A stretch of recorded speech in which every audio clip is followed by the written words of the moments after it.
சென்னையில properties தேடுறீங்கன்னா findbhk.com போங்க. Matching ப்ராப்பர்ட்டிஸை AI உங்களுக்கு சஜஸ்ட் பண்ணும். நம்முடைய திரு ஐயநாதன் அவர்களும் இணைந்திருக்கிறாங்க. திரு விஜயோட அவங்க ஆரம்பித்த காலத்தில் பழகியவரும் கூட. So he may throw some light. இதில் ஒரு பொலிட்டிக்கல் கனெக்ஷன் இருக்குன்னு இன்னமும் நினைக்கிறீங்களா சார்? இந்த இன்னைக்கு தேர்தல் அறிவிப்பு வர்ற நேரத்தில் நடக்குது. ஸோ நேரம் ரொம்ப கான்ஸ்பிக்யூஸாக பார்க்கப்படுது. இல்லை இது வந்து வழக்கமான விசாரணை தாங்கிற விளக்கமும் கொடுக்கப்படுது. Which one do you buy? எனக்கிட்ட தான் ஹரிஹரன். ஐயா உங்கள்கிட்ட தான் ஐயநாதன் ஐயாவுக்கு தான். ஆமா ஆமா. இல்ல இது எனக்கு ரொம்ப கன்ஃபியூசிங்கா இருக்குது, குழப்பமா இருக்குது. இது என்ன விதமான விளையாட்டு இது? நீங்க 2 முறை விஜய் கூப்பிட்டீங்க, விசாரணை பண்ணீங்க, ஃபுல் டே. அவர் இருந்ததே அங்க 25 நிமிஷம். 2 நாள் நீங்க விசாரணை பண்ணீங்க, எல்லா விதமான விஷயத்துக்கும் அவர் கேட்டு. அதுக்கு முன்னாடி கிட்டத்தட்ட இதுல சம்பந்தப்பட்ட அனைத்து பேரும், காவல் பணியில ஈடுபட்ட காவலர்கள், உயர் அதிகாரிகள், அதுக்கு மேல வந்துட்டு தமிழ்நாட்டு அரசு அதிகாரிகள், இவங்க எல்லாமே கூட்டு விசாரணை பண்ணீங்க. விஜயனுடைய பிரச்சார வாகனத்துல இருந்த ஓட்டுநரான ஆறுமுகட்டையும் நீங்க ஃபைல் பண்ணீங்க.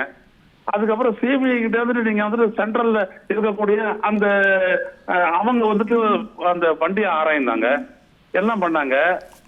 எல்லாம் முடிச்சுதான் சிபிஐ வந்துட்டு விஜயை கூப்பிட்டு விசாரணை நடந்துச்சு. 2 நாள் விசாரணை பண்ணீங்க. பண்ணி முடிச்சிட்ட உடனே நாங்களாம் நம்மளை போன்றவங்க எதிர்பார்த்ததுன்னா குற்றப்பத்திரிகை தாக்கல் ஆகும் என்னன்றது தெரியணும். ஏன்னா 60 நாள்ல தாக்கல் பண்ணணும். சரி போயிட்டு போது 90 நாள்ல தாக்கல் பண்ணுவாங்கன்னு பார்த்தா 2 மாசம் அப்படியே ஆற போட்டுட்டு இருந்துட்டு இப்ப மறுபடியும் விஜயை கூப்பிடுறோம், நாங்க விசாரிக்க போறோம் அப்படின்றாங்க. இது என்னது இது? அது விஜய் ஒரு விட்னஸா? that person was present in the particular scene of crime for just 25 minutes. எவ்வளவு நேரம் விசாரணை பண்ணுவீங்க? ஒண்ணுமே புரியலையே. அப்போ it is something else other than the crime that is involved in Karur. ஒரு இப்ப மத்தவங்க ஒரு கருத்து சொல்லிருப்பாங்க, இதுல முரண்பாடு இருக்கு அப்படின்னா அதெல்லாம் கிராஸ் வெரிஃபை பண்றதுக்கு இந்த விசாரணை தேவைப்படலாம் இல்லையா? இல்லைங்க ஐயா, அப்படி இல்லைங்க ஐயா. இன்வெஸ்டிகேஷன், சிபிஐ இன்வெஸ்டிகேஷன்ன்றது ரொம்ப பக்காவா இருக்குங்க ஐயா. அது ஸ்பெசிபிக்கா இருக்கும். எல்லாமே வந்துட்டு ஒண்ணு சாட்சியம், இன்னொன்னு ஆவணம், ஆதாரம். அதை வச்சுதான் வந்துட்டு அவங்க பண்ணுவாங்க. இதுல வாக்குமூலம் பெற வேண்டியவங்க கிட்ட எல்லாம் வாக்குமூலம் பெற்றாச்சு, விஜய் கிட்டையும் வாக்குமூலம் பெற்றாச்சு. அவர் இந்த கிரைம்ல எந்த இடத்துல இவர் சம்பந்தப்படுறாரு, இவர் அந்த இடத்த பஸ் எடுத்துட்டு போயிட்டு அந்த கிரௌடுக்குள்ள சொருவுனதுல இவர் இன்வால்வ்டா, அவ்வளவு பெரிய கூட்டத்துல விஜய் இன்வால்வ்டா, அந்த இடத்துல இருந்து அவர் ஏன் வெளியேறினாரு, அவர் வெளியேற சொன்னது யாரு, காவலரா இல்ல அவர் கூட இருந்த ஆதவர்ஜுனா? ஏன்னா ஆதவர்ஜுனா சொல்றது we must evacuate அப்படின்னு சொல்றத வந்துட்டு நம்ம கேட்டோம் அப்படியே ஆடியோலயே. அப்ப எல்லாமே முடிஞ்சிருச்சுங்கய்யா. இது மக்கள் மத்தியில நல்ல வெளிச்சத்துல நடந்த ஒரு சம்பவம். விளையாட்ட தெரியலையா அது? 2 நாள் விசாரணை பட்டு மறுபடியும் நாங்க விஜய் கூப்பிடுறோம். ஐயாவுடைய சந்தேகம் என்ன, இதுல அரசியல் அழுத்தம் இதை பயன்படுத்தி கொடுக்கறாங்கன்னு நினைக்கிறீங்களா? ஆமா ஆமா, தப்பு இல்ல அது, தப்பு இல்ல அது. நாட்டு மக்களை வந்துட்டு அவமானப்படுத்துற மாதிரி ஒரு premier investigating agency central bureau of investigation. ஐயா, நம்ம போன்ற பத்திரிகையாளர் போபோஸ் பீரங்கி பார ஊழல் இருந்து பார்த்துட்டு இருக்கிறோம். அதனால இந்த கேள்வி எழுப்புறோம், என்ன விதமான இன்வெஸ்டிகேஷன் இது? சார்ஜ் ஷீட் வந்து 60 நாள்ல 90 நாள்ல வந்திருக்கணும் அப்படின்ற ஒரு பார்வையை வெளிப்படுத்தினீங்க. ஒரு தேர்தல் நெருக்கத்துல வரதுக்கான வாய்ப்பு இருக்குன்னு கருதுறீங்களா? இப்ப அது அந்த மாதிரி ஜனங்களுக்கு அப்படி ஒரு சந்தேகம் வர்றதை வந்துட்டு சிபிஐ ஏற்படுத்தலாமா? அப்படி ஒரு வாய்ப்பை கொடுக்கலாமா? CBI must have to be clear இல்லையா? சிபிஐ வெப்பனைஸ் ஆயிருக்குன்னு பாக்குறீங்களா? it has been used as a weapon. அப்படிதான் என்னால சந்தேகிக்க முடியுது. அது தப்பு சார். விஜய் எனக்கு வந்து கருத்து வேறுபாடுகள் இருக்கலாம், அவருடைய அரசியல் வேறுபாடு இருக்கலாம், that is different. But he has been victimized like. But அவங்க குரல் எழுப்பணும்ல. இப்ப ஜனநாயகன்ல குரல் எழுப்பல, அது கூட அவருடைய சொந்த பிரச்சனைங்கிற ஒரு வழக்கம் கொடுக்கப்படுது. பட் இது வந்து மக்களும் சம்பந்தப்பட்ட விஷயம் அப்படிங்கும்போது if he is being persecuted அவர் குரல் எழுப்பணும்ல. அந்த தரப்புல இருந்து அந்த கம்ப்ளைண்ட்ஸ் வரலையே. ஏங்க அவங்க வந்துட்டு பல காரணங்கள் இருக்கலாங்க. நம்ம ஏன் அதை ஆக்ரவேட் பண்ணணும், நம்ம ஏதாவது சொல்லி ஏதாவது ஆயிட போகுது அப்படின்னு ஏதாவது விஜய் தரப்பும் அந்த கட்சியை நினைச்சிருக்கலாம், அது வேற.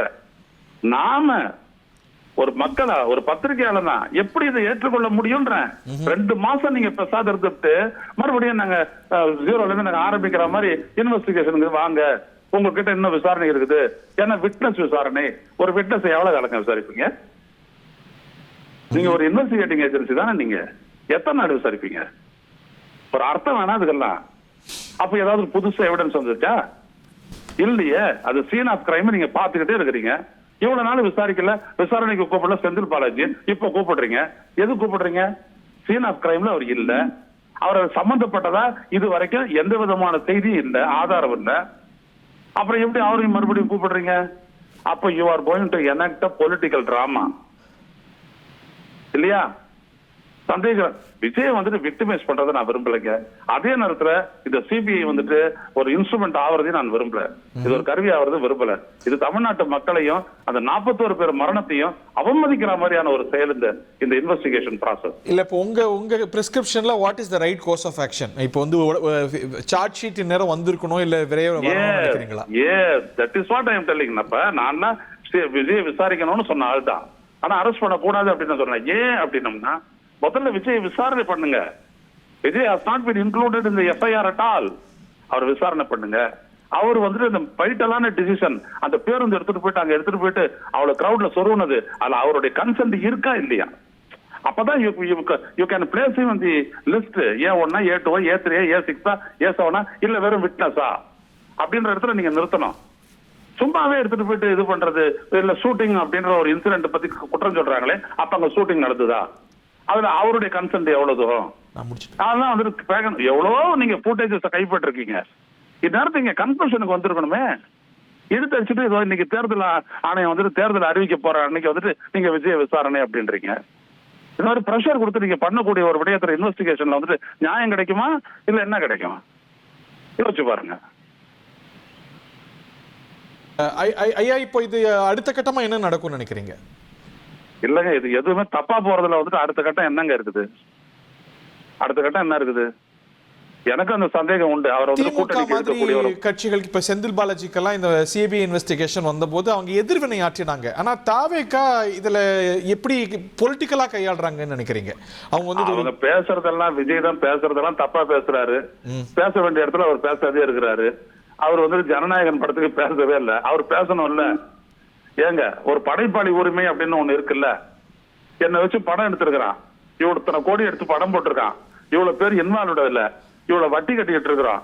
நீங்க பாட்டுக்கு இழுத்தடிச்சுக்கிட்டு நீங்க வந்துட்டு படத்தை வந்துட்டு பார்க்காம ரெவியூ 3 மணி நேரம் படத்தை ரெவியூ பண்றதுக்கு வந்துட்டு ஜனவரி மாசத்துல இருந்துட்டு 90 நாள் எடுத்துக்கிட்டீங்களா? ஒரு 3 மணி நேரம் படத்தை வந்துட்டு நீங்க ரிவ்யூ பண்றதுக்கு அது ஜோக்கா இல்லைங்க அது. ஆனா அவர் பேசவே இல்லை. பட் ஆனா இந்த இன்னொரு கோணத்துல என்ன சொல்றாங்க, சிபிஐ விசாரணையை வந்து தான் மேல கொண்டு வந்தது தாவேகா தரப்பு தானே. இங்க ஸ்டேட் ஏஜென்சி தான் விசாரிச்சுட்டு இருந்தது. கோர்ட்டுக்கு போனது இதை தே brought it upon themselves. இப்ப அது அவங்க வந்து குத்தம் சொல்ல முடியாது அப்படிங்கிற விளக்கமும் வருது. இல்லையா, நான் என்ன சொல்ல வரேன்னா, ஒரு premier investigating agency is central bureau of investigation. Delhi இந்திய ஒன்றிய அரசனுடைய ஒரு ஸ்பெஷல் ஆக்ட்ல கொண்டு வரப்பட்ட ஒரு பெரும் அமைப்பு.